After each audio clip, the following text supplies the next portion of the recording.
So if you ever hear someone softly ask, "Am I pretty?" don't look back. Did you know first saw it? Went missing. Since then, no one has ever been able to find him. How to escape.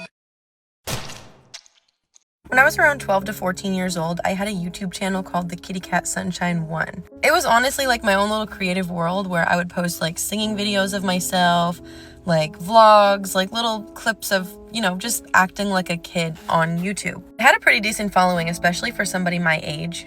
Honestly, my videos were getting like consistent views and engagement, and people were really like, it felt like people were really liking what I was putting out there, and it felt like I was going to be able to start doing something like this long term.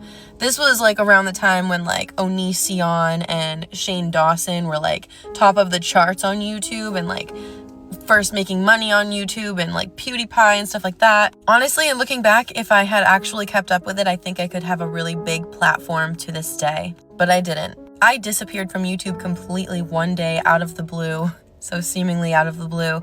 I'm sure people just assumed that it was because I got bored or like grew up, but that's not the reason why I left, and I'm about to tell you the reason why I left. There was this man, I don't remember his full name, but I do remember his name having J in it, I believe, so I'm gonna refer to him as Jay. At first, to me, he seemed like just a normal, supportive viewer, and he was offering to help me with the music portion of what I had been posting. So he would make me these like karaoke instrumentals that were tailored to my deeper singing voice. And honestly, at the time, it really made me feel more confident in singing and posting videos because it sounded better. So basically, it started out feeling safe.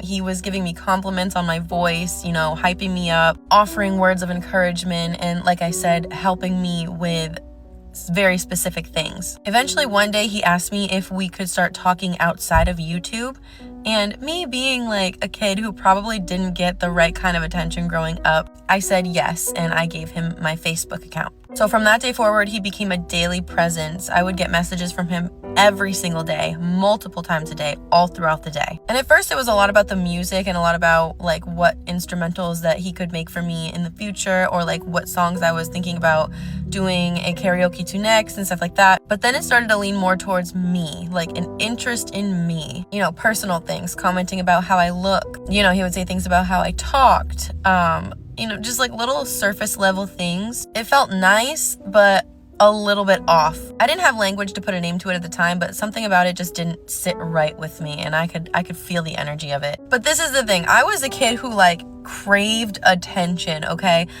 I was a seasoned kick dater of older men. You know what I mean? Like I had a kick boyfriend at the time who I think was 28 years old. I remember his username to this day because he added me on Facebook like not even too long ago, honestly. That's a whole different story. The Kid Grim. If anybody knows anybody with the username Kid Grim, his name was Tony. That's me, bitch. I was your like 12-year-old kick girlfriend. Anyways, this Jay guy was making me feel like I was like chosen. Like I felt so mature, like having an adult want to talk to me. But then one day he said something that made my stomach fall to my toes, bro. Like this is when I really started to be like, oh, okay, this guy's really freaking weird. He started talking to me about my belly button, and more importantly, referring to it as my navel, which, I mean, I know that that's like the correct term for it, but like innately that makes it more sexual in the tone that he was using. You know what that makes, like, it was just really weird. Anyways, yeah, he kept asking like really weird, invasive questions about my belly button, like how deep it was, if I clean it often, what it looked like. He asked me to send him pictures of it, and like I described myself as a child, I was needy. I needed attention. I wanted attention. So I sent it to him. I sent him a couple pics of me in my lime green bedroom covered in Selena Gomez and Justin Bieber's posters, in my Hampton Beach crop top t-shirt thing that I got from Hampton Beach. Too specific, too niche. Yeah, basically I thought that I was in control by sending the pictures. I was like, yeah, like I'm in control of the situation. Whatever. I had no idea that I was being groomed. I didn't even know what that word meant. I thought that meant to like bathe a dog, So after that, like, he talked to me daily still, like, whatever. My life went on till one day when something really serious happened. was one of those really rare nights where my parents had gone out with their friends and they were going to be out late, so I was home by myself for the night. I was in my bedroom, on my bed, TV light on, light off, scrolling on my iPad. It was quiet. I was just vibing by myself, you know? And that's when I first heard the tap outside of my window. In that moment, I paused, I looked up, and was just kind of like, okay, whatever, it's just like a sound. But then I heard it again. And I could tell that it was more deliberate this time. I was sitting completely still, wanting to like see and praying actually that I just imagined it. Then I heard tapping on my window again. At that point, I was thinking, okay, maybe it's my friend Tori who lives down the street who has come to tap on my window before to like, you know, get me to sneak out and come hang out outside. Maybe go for like a little night walk. So yeah, thinking that it was my friend from down the street, maybe wanting to go for a night walk or something, I opened up the window, smiling and ready to be like, yeah, let's go.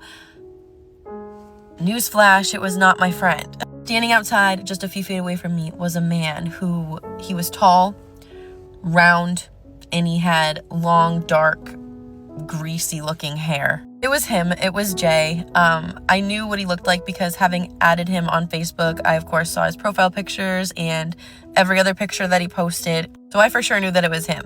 He looked at me in the eyes and he said, "Oh my God, it's really you. You're so smooth. You're so pretty." I'm so sorry? What? Oh, that was so fucking fucked up. That was so...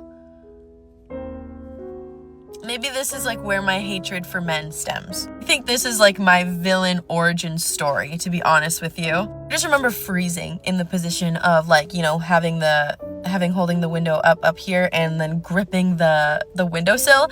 And I finally snapped back into it. I slammed that window shut and I ran to the basement with my cat, right? And we like locked ourselves in the basement, me and the cat. But upstairs, my Rottweiler Sierra was going absolutely ballistic. I could hear her frantically running around the house. But yeah, to this day, I feel like my dog being there and going insane like that was the only reason that deterred that man from coming inside my house to do God knows what to me. Yeah, I never posted another YouTube video ever again. I actually deleted a majority of the videos that I posted on there so that nobody could see me. You know, sometimes I do wonder where my YouTube career could have gone, if it could have actually turned into a career or what, I don't know. Like, I feel like I could have made money, like I could have had a big platform, but that whole situation had to just go and ruin it. But yeah, I can't believe that happened to me, but it did. This is also why you really, and I can't stress this enough, really need to talk to your kids about internet safety and learn about internet safety yourself as an adult. Like, I feel like the adults of this age are much more safe on the internet because we as kids went through stuff like that. So we know that our kids are in hella danger now because everything is online, everything is AI and whatever, you know. Just imagine that you're a woman who's already terrified of going out to the grocery store or anywhere by herself for that matter. You're walking down the aisle of a grocery store and a man bumps into you. Pretty natural occurrence, right? People bump into each other in the grocery store aisles all the time, nothing weird. But, except it was fucking weird. Because this time, your ass cheek starts to tingle and burn after this man bumps into you in the aisle. So naturally, your first instinct is, oh my God, a fucking bee stung me or something bit me. So you let out an audible, ow, you know, because that fucking shit hurt. And then you start looking around on the floor because maybe a bee stung you. And if a bee stings you, it's gonna fall on the floor, right? The friendly man who bumps into you in the aisle helps you look for the bee and checks to make sure that you're okay and asks to walk you to your car because you seem distressed. This weirds you out and you start to get a little bit suspicious. But you need to go out to your car anyway, so, you know, there's cameras, you feel comfortable, and you walk out to your car with this man. Through walking with this man, you start to get really suspicious of him. Why was your butt cheek tingling after he touched you? Where was the bee? There was no bee, so what was that? So you start to think of all other possibilities, you know, so you're like, did he like accidentally burn me with something? So you ask him in the parking lot, hey, did you accidentally burn me with a cigarette butt on my butt in the store? Oh, no, I would never do that. No, never. Oh, well, it's just really weird because after you bumped into me, you know, like, my butt cheek just really hurts. It's like stinging, it's on fire. Oh yeah, it kind of felt like a bee sting, didn't it? And you just look at him. This is a real story. This shit actually happened. This woman's name is Katie Peters, and the man's name is Thomas Byron Stepman. This man is going to jail for 10 years for stabbing women in the butt cheek in the grocery store with a fucking syringe of mystery liquid. And the women who this was happening to obviously had no idea what was in those syringes either. That could be HIV, it could be arsenic, it could be poison, it could be gasoline, it could literally be anything, and they would have no idea. And what was found out to be in those syringes is absolutely nothing that I would ever fucking guess in my life. What the fuck? When the police found this guy sitting in the parking lot of whatever the fuck place he was sitting in the parking lot of, there was a full syringe sitting in the driver's side door of his car, full of his own semen. Bitch, what? You're telling me that as a woman, I now have to worry about a man stabbing me with his own semen while I'm just trying to live my life at the grocery store? What? Yo. What ails you to do that? What is the purpose of that? I don't understand. Like, usually criminals and weird people like that have a motive. Like, what the fuck was the motive behind that? My mind is blown. That's so, ugh.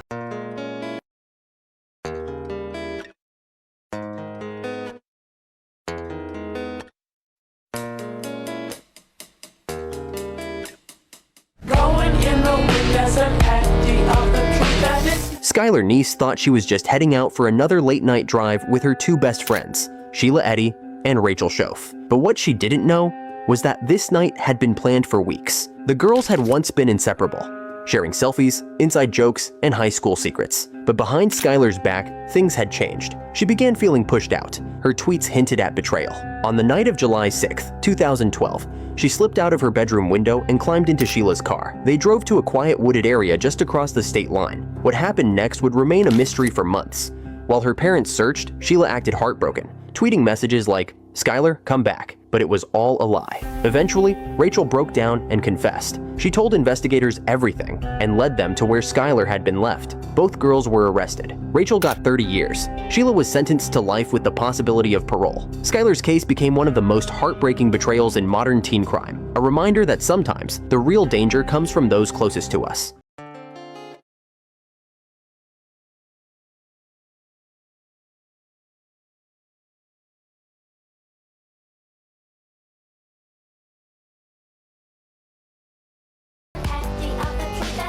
Imagine sending your kid to school and finding out after the fact that the cupcakes their teacher gave them weren't just cupcakes. That teacher was Cynthia Perkins, a junior high school teacher from Louisiana. She wasn't just handing out snacks. She was handing out evidence, real evidence, of something so twisted that it led to 41 years in prison with no chance of parole. And here's the kicker. She wasn't acting alone. Her husband, a sheriff's deputy. They were supposed to protect and teach kids. Instead, they plotted crimes against them, from behind a badge and inside a classroom. That's not just criminal. That's betrayal on a whole different level. But here's where it gets messy. Cynthia flipped. She snitched on Dennis, her own husband, as part of that deal. She admitted everything, and in return, prosecutors dropped over 60 other charges. People say she was manipulated. Others say she knew exactly what she was doing. So here's the question. Is 41 years enough, or not nearly enough? And if the roles were reversed, if this was a male teacher and a female cop, would we still be having the same conversation?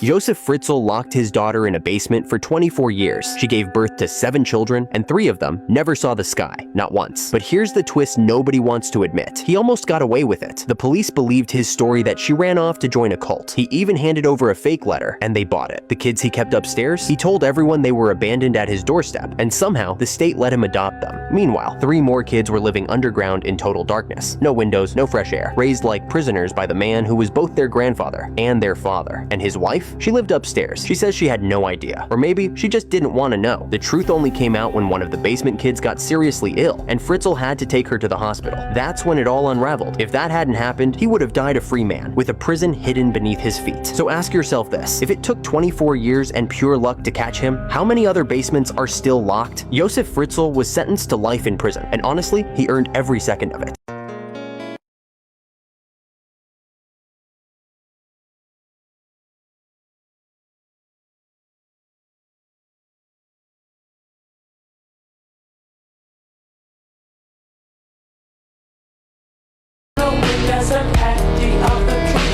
A 22-year-old man lured a convicted sex offender to a quiet street in Houston, then shot him dead. But this wasn't random. It was planned, down to the last message. His name was James Lewis Spencer III, and he wasn't law enforcement. He wasn't a victim's father. He was just a young man who believed the justice system didn't go far enough. So he created a fake online profile, posed as a minor, and targeted Sean Showers, a 37-year-old registered sex offender with a criminal history involving child.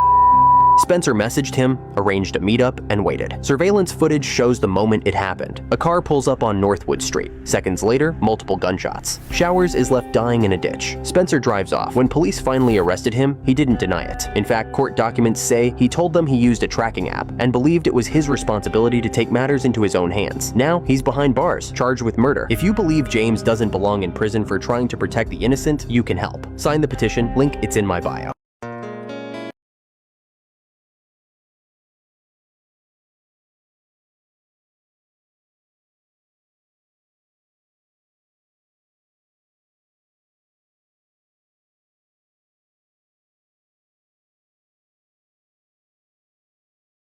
Geoghegan was a Roman Catholic priest who for more than 30 years was accused of severe abuse by over 150 people, most of them young boys. He frequently targeted at-risk families, presenting himself as a trusted spiritual advisor to earn their confidence, only to exploit that relationship. But perhaps even more unsettling was the way the church chose to respond. Instead of removing him from his position, church leaders, including Cardinal Bernard Law, repeatedly reassigned Geoghegan to new parishes, despite receiving numerous reports and internal warnings. Confidential church files later showed that the institution was more concerned with protecting its reputation than ensuring the safety of children. In several instances, Geoghegan was sent to receive psychiatric evaluations and treatment, only to be reinstated in active ministry afterward. He was eventually defrocked in 1998. Then in 2002, Geoghegan was found guilty of assaulting a 10-year-old boy and sentenced to 9 to 10 years in prison. A year later, while serving his time, he was murdered inside his cell by fellow inmate Joseph Druce, who claimed he acted to stop future abuse from happening. Druce was later convicted of the killing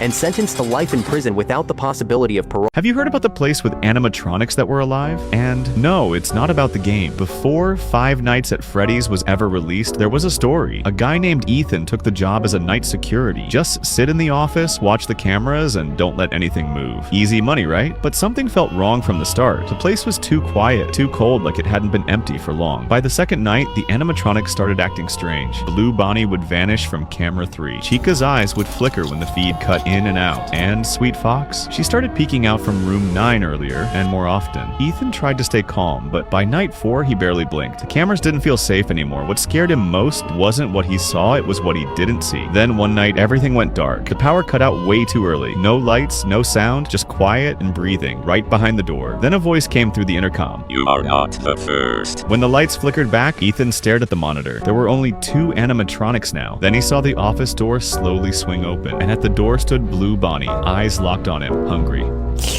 Have you heard of the man who ate a woman and then became a celebrity for it? In 1981, a Japanese student, Issei Sagawa, studying in Paris, did the unthinkable. He invited a Dutch classmate, Renee Hartevelt, to his apartment to read poetry. But he had a secret. Issei Sagawa didn't want to study her. He wanted to consume her. That night, he shot her in the neck. Then calmly, he began eating parts of her body. He documented everything, took photographs, recorded notes. For 2 days, he kept her corpse. When he tried to dump the remains in a suitcase, he was caught. But here's the twist, he never went to prison. Declared mentally unfit in France, he was deported to Japan. There, authorities found him legally sane. But because the charges had been dropped in France, Japan had no case. He walked free, and even more disturbing, he profited from it. He wrote books, did interviews, even starred in documentaries, talking casually about the taste of human flesh. He became infamous, a celebrity cannibal, untouchable. Issei Sagawa died in 2022, but to this day, people ask, how did a killer walk free and then get famous for it? Because sometimes the most horrifying monsters aren't hiding, they're waving. So when I was around 9 or 10 years old, my cousin Kariana and I used to go on little adventures in the thick wooded foresty area behind my grandma's house. It was one of those really thick foresty, mystical, you know what I'm talking about? The ones where it seems like the trees have stories to tell when you're walking through it. Our grandma constantly told us not to venture too far into the forest. She had given us boundary points. We knew which trees we were not supposed to cross. We weren't supposed to cross the stream that was back there. But we were little kids and we thought we were completely invincible, so what do you think we did? We decided to go in there. One summer afternoon, we decided to pack a couple juice boxes, a couple flashlights with dying batteries. A rookie mistake, I might add. Also packed a couple of those oatmeal chocolate chip granola bars. So we took our packs and we ventured way further into the woods than we were ever supposed to go. And I'm talking miles. I'm not just talking like we went past the stream. We went miles. We went on like a full-blown hike. Anyways, after a bit of walking, we came across this cave. It didn't look like much at first. It was just kind of like a little gap in the hillside that was covered by like vines or like leaves, not trees, you know what I mean? I remember there being a cold breeze coming from inside of the cave, and on a really hot summer day, that felt amazing. That was so intriguing for us. We had just gone on a trek. We were ready for nature's AC. Neither one of us even hesitated after we felt the cold air. We were just ready for it. We crawled in there, daring each other to go deeper, giggling. I remember we thought that it was the funniest, most silliest thing ever. We're crawling inside the side of a mountain. At first, the cave was kind of fun. We thought that the echo that we could make inside the cave was like some sort of sorcery. It was nothing like we'd ever heard. On the ground was like moss and old leaves. But the further that we got into the cave, the colder that it got. I mean, obviously. We got to a point in the cave where literally all of the sounds around us just ceased to exist. Like, I have never heard silence to that level before since that incident. Like, I mean silence so heavy that it felt like it was gonna combust my brain. I don't know. And obviously we should have turned around then, but we did not. We kept egging each other to go on further and further and further to see who was the bravest. Eventually we got to another point in the cave where our flashlights started flickering. At that point, I remember the air smelling kind of like stone, like wet stone, you know, after it rains and it gets on the stones, it smells kind of like, I don't know how to explain it other than that. I'm sure you know. And also I kind of smelled something like pennies. A very metallic-y kind of smell. And maybe a little bit like rotting wood, like wet rotting wood. After I kind of took note of that in my brain, that's when we started to hear kind of like this low hum. It was like a jump scare, seriously, amidst the silence of the cave. But we were deep enough inside the cave that there's no way that it could have been like wind or noise from outside of the cave. Plus we could feel vibrations on the floor as the humming was, you know, making it sound. I remember Kai squeezed my hand as hard as she could. She was so scared. She was the youngest of us both. But I remember right in that moment, as she grabbed my hand, we were looking around at the walls of the cave with our flashlights. And I shit you not, on the walls of the cave, it looked like someone or something had like carved out symbols and like little scratches in the walls of the cave. I don't know if they were fresh or if they had been there for a while, but in my child brain, I was like, those are fresh, something's here, something was trying to claw their way out of here. And that's not even the scariest part, because literally right after that is when our flashlights decided to die. Pure black, pitch black, can't see your hand in front of your face, like your eyes are open but you're seeing those swirls of color like your eyes are shut. We froze. We both held our breath and clutched each other. We literally weren't breathing. I could feel my chest still and her chest still and just the beating of our hearts. We were not breathing. And even when we talk about this today, she even says, I was not fucking breathing in that moment either, bitch. But we heard breathing. We heard heavy, like wet breathing. And that's when our fight or flight kicked in. We booked it back out the exit of that cave. I don't even know how we got back, honestly. Like, instinct kicked in that moment. I just remember scraping my hands along the cave while I was running just to make sure that I was like not gonna run into anything. My hands were so scraped and chafed up after that. Meanwhile, I was dragging Kai with me from behind just to make sure that she was with me, because like I said, she was the younger of us two. I shouldn't even have taken her out there at all. I remember as I was running out of the cave with her in tow, I felt something like wrap around my ankle. It was like slimy, almost like seaweed in the ocean feels when it wraps around your ankle. But honestly, I can't tell you what that was, but I just remember the feeling of something slimy wrapping around my ankle as I ran. Whatever it was, I could not stop to find out. I just kept going and going and going and going. Instinct, run, run, run, run, run. Stay alive, stay alive. Get back to grandma, like fuck. And finally, after what seemed like hours of running, we finally saw the light at the end of the tunnel, which was the opening of the cave, of course. We crawled out of there so fast, one of my shoes fell off. Probably one of my sneakers is literally still in that cave. By the time we got out of the cave, it was like almost nighttime. Like, we had been gone for hours at this point. And when we got back to our grandma's house, she didn't even yell at us, and it's like she almost knew what happened.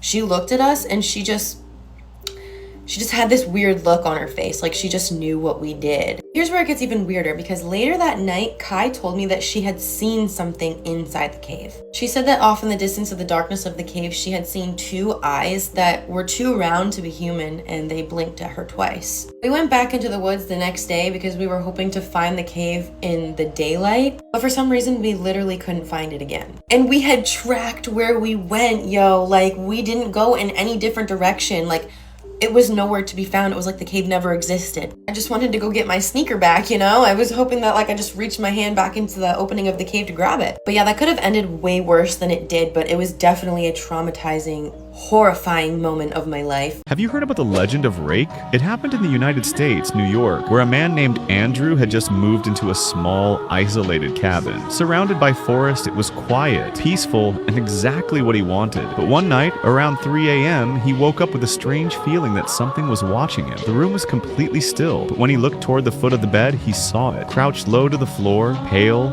thin, human-shaped. It wasn't moving, it wasn't blinking, it was just staring. Andrew couldn't move. He said it felt like the thing was studying him, like it already knew who he was. When the sun came up, it vanished. The next night, it came back, and then again. Each time, it got closer. Sometimes it crawled toward him, sometimes it just stood in the corner. He nailed the windows shut and set up cameras, but all they ever recorded was static. The last time anyone heard from him, he left a voicemail at 2:47 a.m., whispering, "It said my name, and it sounded exactly like me." When police arrived, the cabin was locked, but the bed was torn open, and the floor was scratched like something had crawled out. And weeks later, another hiker reported the same pale figure, still watching, just beyond the trees. Have you heard the story of the teddy bear made from real human skin? It was found on July 14th, literally a week ago, lying on the sidewalk outside a gas station in Victorville, California. At first, people thought it was just a filthy old toy, but when someone got closer, they realized something was very wrong. The material felt too real. The stitching was too precise. The fur was leathery and uneven, and the face had what looked like actual human eyelids, real lips, pores. Police arrived expecting some kind of prank, but when the coroner examined it, they confirmed it wasn't synthetic. It was made from real human skin. Someone had carefully cut and sewn it together into the shape of a teddy bear, not clumsily, but with disturbing precision, like it was a craft, a trophy. No blood, no DNA traces, no ID. The skin had been treated, preserved. Whoever made it knew what they were doing. Locals started whispering about Diddy, who was just released from prison a week earlier. No one's seen him since. Some say it was a message, others think it was a ritual. But the most chilling part? The bear was still warm, and someone is missing their skin.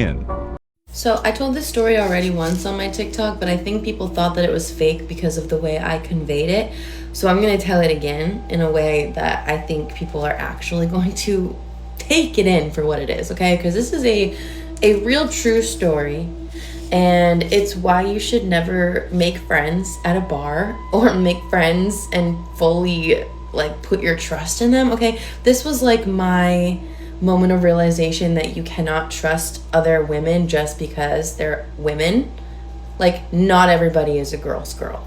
And this is what solidified that for me. So one night I went to this bar by myself because I didn't want to go home. I was in a really abusive relationship with my ex, baby, father.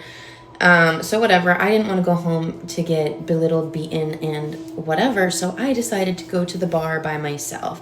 Now I would have gone with some friends, but I had moved away from my hometown for this motherfucker. So I had no friends. And so I decided that I was just going to go by myself, clear my head, get a couple drinks, and then I would go home. Hopefully he'd be sleeping by then. So I order myself a Paloma. Those are so good. Don't sleep on those. It makes me feel like a rich bitch when I order one of those. Like, hey, can I please get a Paloma? And they look at me like, you know what the fuck that is? Anyways, yeah, so I order a Paloma. And I'm sitting there, I'm drinking it, I'm minding my fucking business. I'm literally not conversing with anybody because I am depressed. I'm thinking about what's going to happen to me when I go home. When in comes this girl who introduces herself to me as Maggie. And I'm using her real name because I don't even think that that was her real name. I think she just gave me a random name, which in hindsight, I should have done the same. So then she asks me what I'm drinking. I tell her what it is, and she orders 2 more and pushes one over to me and, you know, gets one for herself. And then we just have like normal bar small talk. At the time, I thought that she was going to be like one of my friends, you know. I thought she was a safe person. I thought she was cool to hang out with, and that it would be like a good, you know, little dynamic to get me away from this abuse. Come to find out, I was wrong about that. Fast forward, the bar's closing and I'm drunk and I still don't want to go home because at that point, like, I know that that guy is still awake. I know that I'm gonna go home and he's going to be like, you cheated on me, and then bop, bop, bop, bop. So couldn't do that.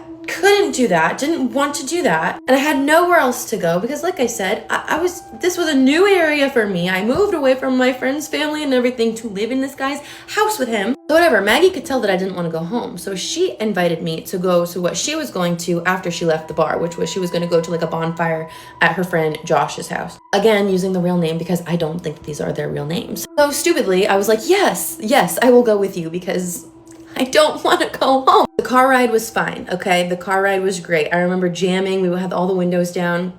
Honestly, I felt like I was riding in the car with my best friend. Like, it was those type of vibes. It was vibes. So then she starts driving down this, like, dirt road, which isn't, I'm thinking, like, okay, this person probably lives on a dirt road. Like, we literally live out in the middle of nowhere, so I'm assuming that she knows where she's going. Okay, everything's fine. Then instead of pulling into like some kind of neighborhood or even like a driveway or anything like that, she pulls into a clearing, turns the car off, and then literally just turns to me. Like she just turns to face me and she just stares at me. And I'm like,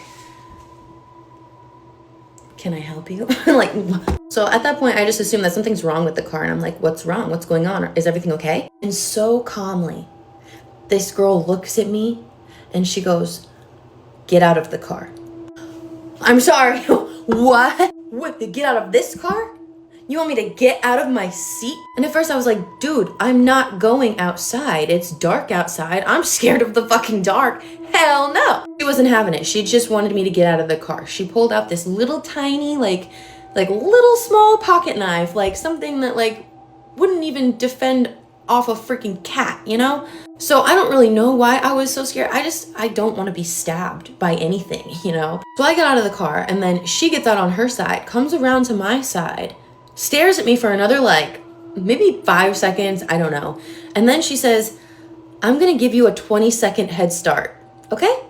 Like literally like, okay, okay? Girl, what do you mean? I couldn't even believe what I was hearing. What? You have got to be fucking joking with me.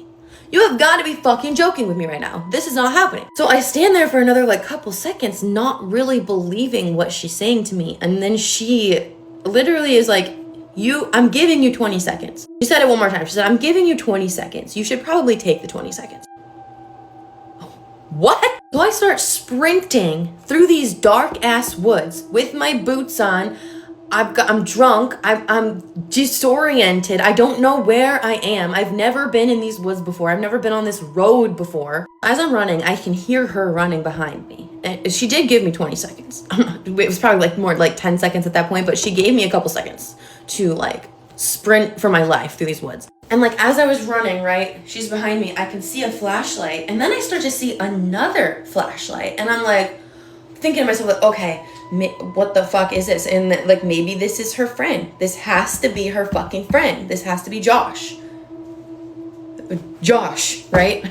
So I'm running for my life. They're following me. Both of them are following me. I don't have my flashlight on. I'm kind of far ahead of them, okay? Like I can only see their flashlight and barely hear their feet like pitter-pattering behind me. So I get to this river, okay? I don't want to cross the river because I know like I'm going to get stuck in this river. Like it's going too fast for me to cross in a timely fashion so that they're not going to get me. So I scope everything out as best as I can in the dark, and right to my left there's like this hollowed out log.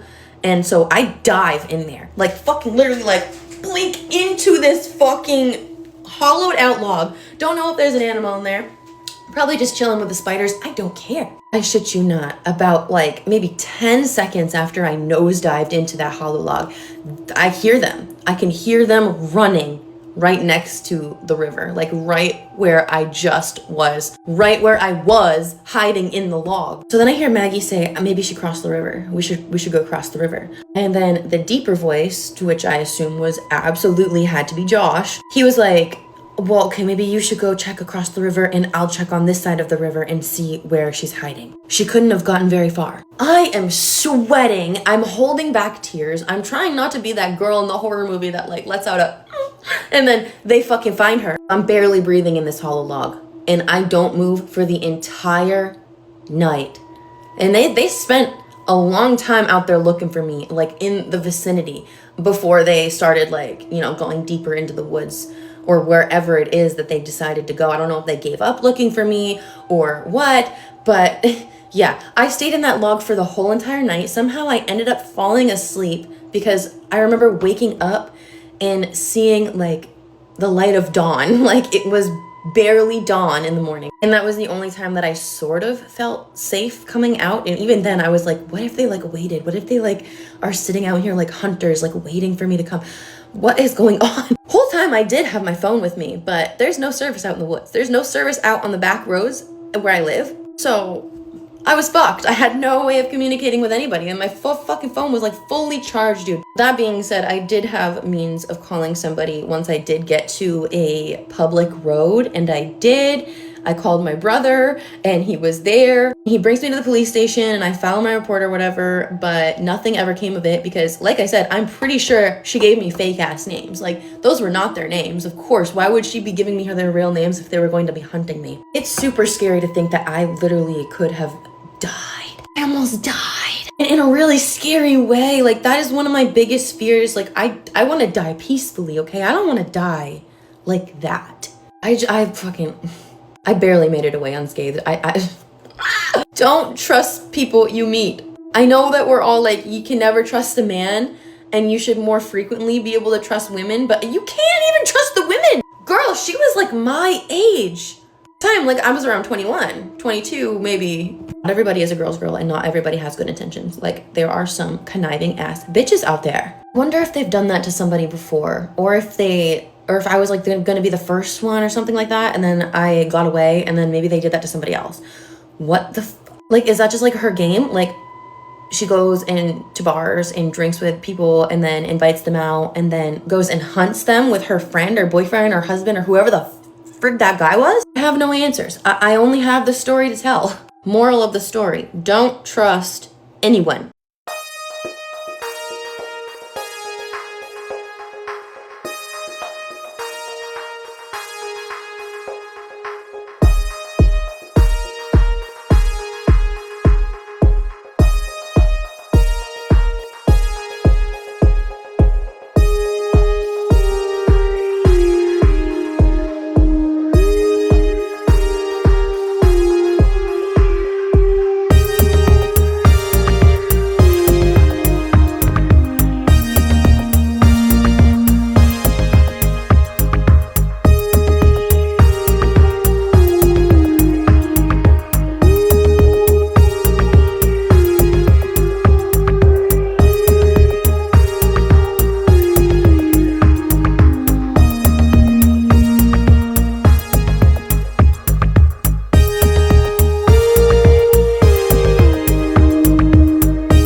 Bye.